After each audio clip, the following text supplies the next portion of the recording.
Well, hi YouTubers. Okay, hi. I am back with a piece of 100 books, and this was not an easy book to read. Stay with me, Rhys. The heartbreaking story of Rhys Jones by his mother, Melanie Jones. I read the blurb. Stay with me, Rhys. I kept saying over and over again. Please stay with me. I love you. I was desperate to let him know I was there, but there was no flicker in his face. In hindsight, it was like he'd already gone. It's a Wednesday evening in Liverpool in the summer holidays, and Melanie is expecting her Everton-mad 11-year-old son back from football practice very soon. But instead, she receives a frantic knock at the door. Rhys has been shot on the way home. From that fateful day when Melanie cradled her child as he lay dying, today in court when his family were finally sent down, this is a story of a family in trauma, of a community united behind them, and how a notorious local gang who terrorised the neighbourhood was brought to justice.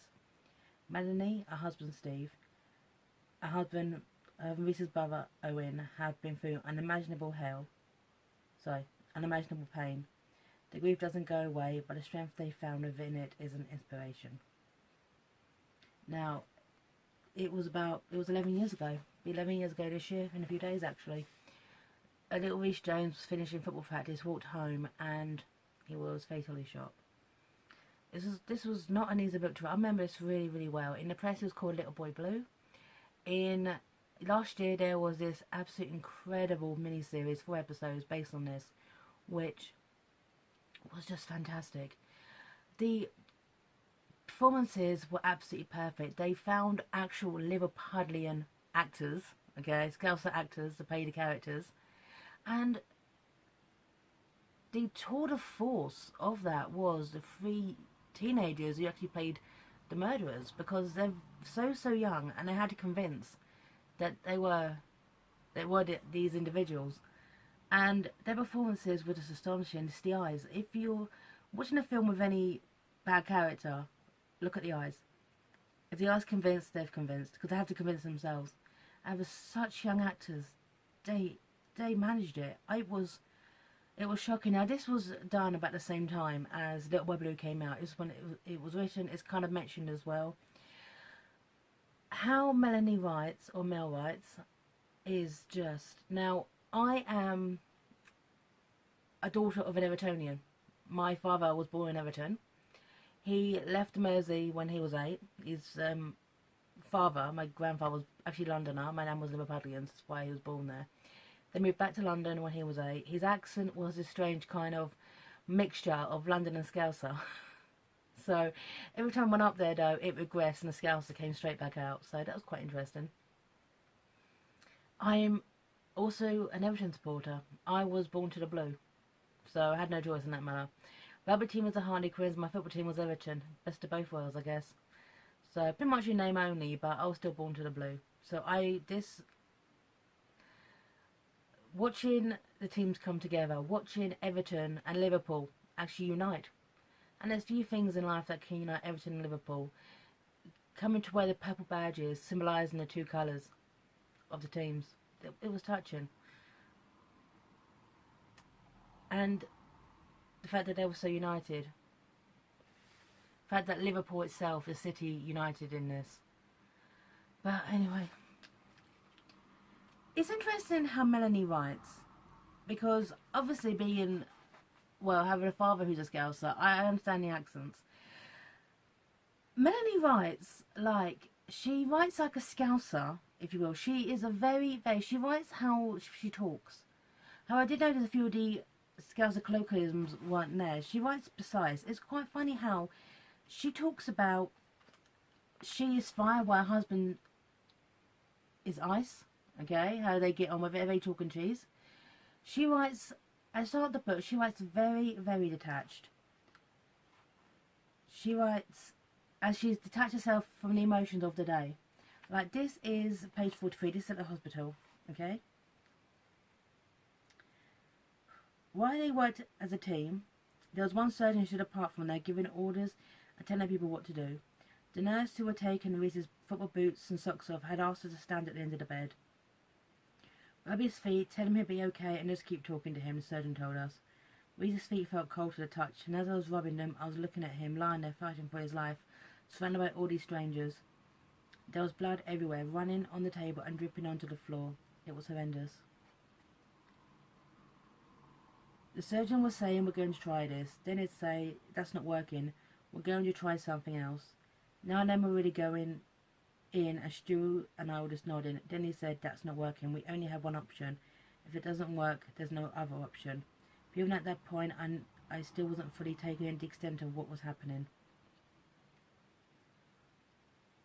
After a few minutes, he looked at us and shook his head sadly and said no. Then he said, can everybody stand back? Suddenly the enormity of the situation sank in, and I completely lost it. I started shouting, no, no, carry on, you can't stop. I ran to the top of the table, looked at my darling boy with all those tubes in him, covered in blood, because they covered in blood, his hair all matted. Now, she's talking about the day, but you can tell the detachment of the day. It's the surrealism of the day. The fact is that they were taken to the family room right next to the trauma room, and they had to wait and find out that her son had died. And it's just, there's no words. There's no words. She writes with a calm detachment, but towards the end of the book, when it's a trial, you can see her fire. It comes to life.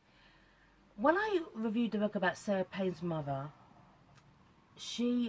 I mentioned how Sarah Payne's mother wrote as if she was exorcising a demon that's never gone.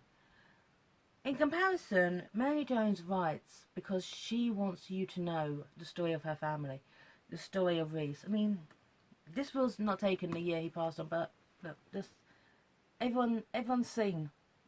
Everyone knows what Rhys Jones looks like. That. Rhys Jones was a normal child. Loved his football. And then in a single moment it's all taken away from him on a hot day in August. One thing I absolutely love, and this is going back to Melanie's, okay, I call it Scouseness, is one thing I've always loved about Scouser women, and this is true, they get on. They get on with it. They have to get on with it. I like how she would not let this destroy her family, as if she knew from other tragedies that could have happened, and she had to keep going for her son Owen.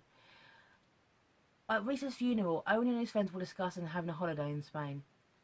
This is where a lot of mothers would have said, no, I want to keep you with me. Melanie gave her son his blessing to go. Melanie would not let this destroy Owen too, who was 5 years older. So he was 16, he was taking his GCSEs. She wouldn't let it destroy Owen.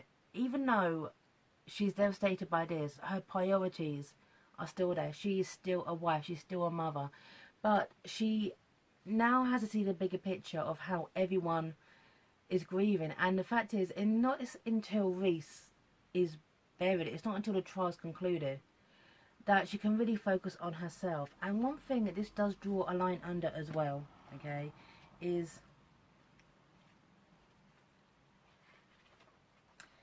how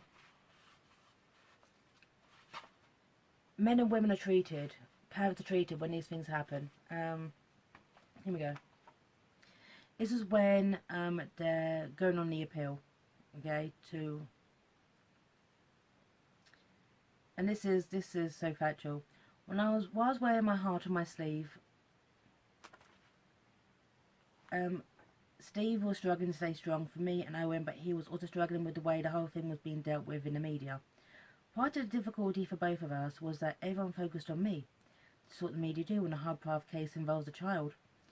Everyone wants to know what the mother looks like, what the mother is thinking, even when the father is there and visibly part of the family. So while everyone focused on me, Steve was less thinking, what about me? I'm Rhys' dad. It's definitely not the way I wanted it, but that's the way it was, and he found that difficult. People assume that a mother's bond is stronger because you have carried the baby and nursed him. And even I have had people say the mother's pain is more intense when a child dies. But the pain of losing Rhys was just the same for Steve. He loved both of the boys as much as I do. But it's the mother's face that sells the newspapers, which is hard for a grieving dad to take. It's really hurtful, especially when you're trying to be strong.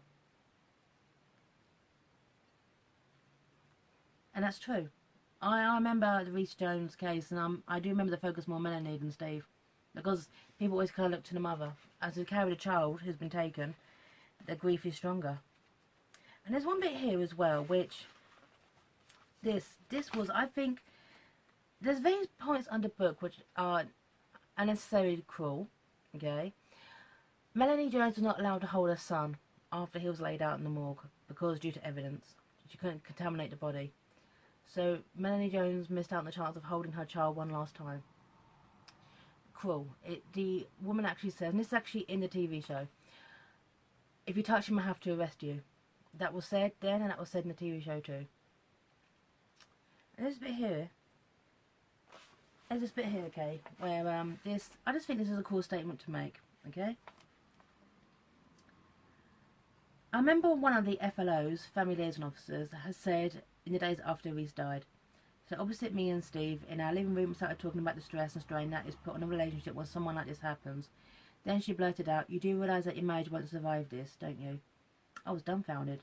Looked at her and looked at Steve, and she subtly shook her head as if to say, "Don't say a word." I could see you could see I was incensed, and I was on the verge of erupting. I wanted to shout, "How dare you? How dare you?" But she hadn't finished. To add insult to injury, she then started listing the couples who were split after the murder of a child. Included parents of the murdered toddler James Boulder, Sarah Payne's parents, and a whole long list of parents who had suffered the loss of a child in horrific circumstances. I sat there stunned, just looking at her, thinking, "Do you really need to hear this? Why would you even say this?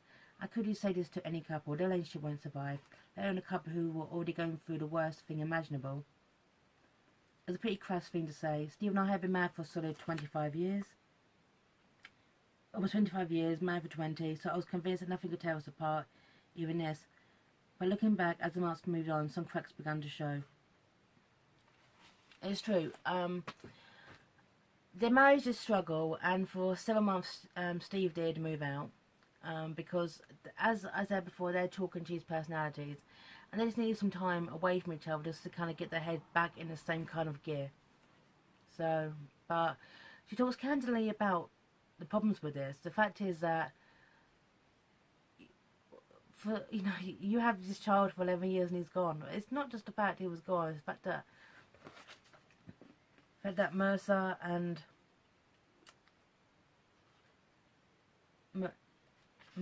Yates took him. I don't want to talk about the murderers, but they acted like absolute thugs in the court. And even though it was upsetting, the prosecutors were like, "No, let them see. Don't try to stop them, because as everyone will see the real them," and they were sent down. I think they should have got absolute life but no, neither here nor there. This is a poignant story. This is a very, very, from a writing narrative, it's repetitive in places, but it's the fact that Melanie Jones wants us to know Rhys Jones. She wants to know her bright, sparkly, lovable lad. Rhys Jones was only 11 years old. It was still the age where he was a baby. It was still at the age where he was still in the grip of being his mum's baby, but also kind of on the verge of puberty. He was just about to start secondary school. And for those of us who, as soon as your child goes to secondary school, it all starts changing. But at the time, he was still a loving boy. Very much a loving boy. And he'd be almost 22 now. That's the most saddest thing, is in the community, they still live where it happened. They were going to set up and move, but they changed their minds and stayed. So essentially, they have to see Rhys's school friends. They have to see the people who went on the college or university after him. They have to see Rhys's friends as Rhys would be if he'd survived. And Rhys Jones died at 11 years old. It's not the fact his life was taken, it's the fact that what was stolen from him. Rhys Jones, if he wasn't a footballer, a professional footballer, which was his dream, he could have done with a coach or trainer or teacher, because football was his life. These are the things that were stolen from Rhys Jones. Rhys Jones was stolen his first day at school. Rhys Jones was his graduation, his first kiss, his first heartbreak, his prom, going down the pub with his mates, so going to the pub with his dad on his 18th birthday and buying his father a pint. That's the tradition in my house, which my father, we do. That's what was stolen from him. His future was stolen from him due to Mercer and Yates and this stupidity that was infecting the estate they lived on. This is not an easy read. Mary Jones writes from the heart, but this is an important read. This book should be in schools. This book should be read by everyone. One thing I also liked about it, sorry for listening, is that it doesn't talk about the forensics or really the court case. That was followed during Littlewood Blue TV show, okay? This follows the human emotion, this follows the facts. Melanie detaches herself from the forensics about her son because it's her son. She focuses on the here and now, her family, Owen, and making sure that her family is okay. And my heart still breaks for them. So, Melanie Jones, thank you for writing this. God bless Rhys. God bless little Rhys. And God bless her family. And thank you.